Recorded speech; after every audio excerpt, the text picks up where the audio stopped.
Hello, comments. I have a question for you. Is reading actually good? Now, I don't like finding out that someone I just met likes to read. And given that I like to read, I like to make videos about reading and books. This might seem rather surprising, but immediately, when someone tells me that they like to read, I know there is a possibility that I may find too much about them in a very short amount of time because the next question, really the only question that can follow, is what kind of books do you like to read? And then, when someone tells me that of all of the books of the practically infinite library of books available to us as a species at any point in our pocket for the most part now, and they tell me their favorite book is Rich Dad, Poor Dad. Well, how am I supposed to respond to this? The book was written by someone who offers wisdom for financial success, but lied about his own. It's a book based on a central figure, the rich dad, who either didn't exist or seems to have gotten rich by investing his family money into low rent housing projects and hotels in Hawaii, which really seems like a rather polite way of saying someone who got rich off of the gentrification of Hawaii and being a slumlord. And honestly, I would rather not get into an argument with someone I just met. So when they tell me their favorite book is Rich Dad, Poor Dad, I just nod. Maybe, maybe they don't say Rich Dad, Poor Dad. Maybe they tell me their favorite book is Atlas Shrugged, the most famous book by the woman who said that loving someone more than yourself was morally wrong, and if everyone were just more selfish, things would be better.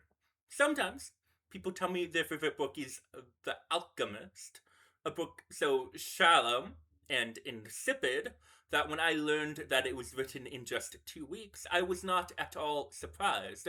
A book whose sole message a book whose sole messages, if there are more than one, seem to devolve into the sunk cost fallacy and the idea that you manifest your life through your desire. Really, a lot of these books seem to devolve into the idea that poor people deserve to be poor.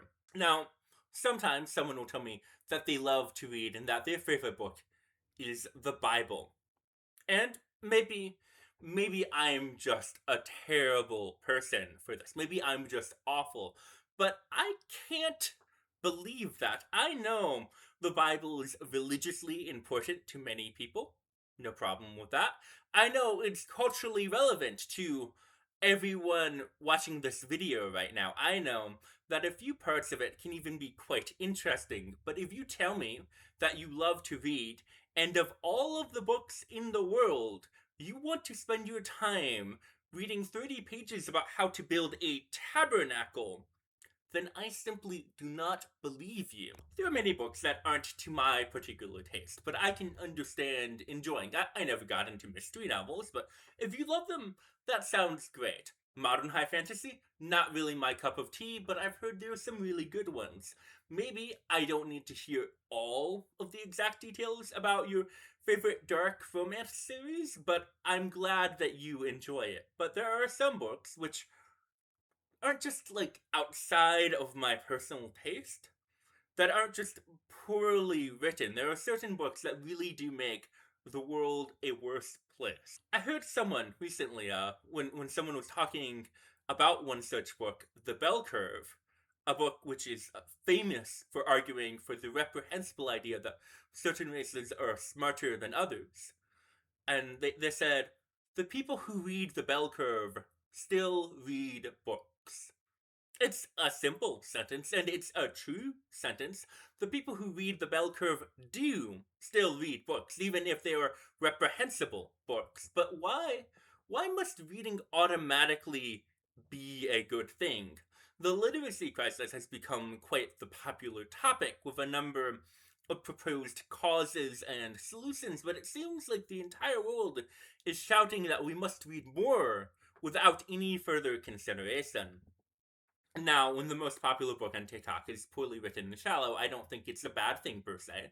People consume shallow media all the time, and everyone consumes and enjoys shallow media sometimes. I do not view the most popular book on TikTok being shallow as catastrophic for modern literary sensibilities, for the same reason that I do not view it as catastrophic when the latest superhero action movie is also shallow. But I do not view it as a good thing. Maybe some people are improving their vocabulary a bit, or getting a little more comfortable reading when they read the latest vapid romantasy hit that follows all the same formulas as the others have since the pandemic, but if someone becomes slightly more comfortable reading simple novels and then only proceeds to read more simple novels, what has been gained that couldn't be gained from another medium? I do not think we can say that this is somehow better than if they were watching a similarly styled movie.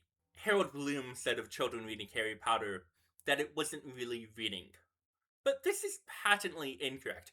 Children reading Harry Potter are reading a book in just the same way as someone who reads the bell curve reads a book. It doesn't matter if it's a simple book, it doesn't matter if it's a cliche book, it doesn't matter if it's a reprehensible book. But it's time we really asked ourselves what the true value of reading is. Clearly, literature can be a very challenging and engaging form of art that can cause you to think more deeply, empathize better with others, and see new perspectives. It can be a way of learning about the world and considering some of the toughest questions, but we as a culture must stop pretending that everything is a grand intellectual feat just because your eye is getting a piece of paper while you do it. But remember, good night, good day, and good potato.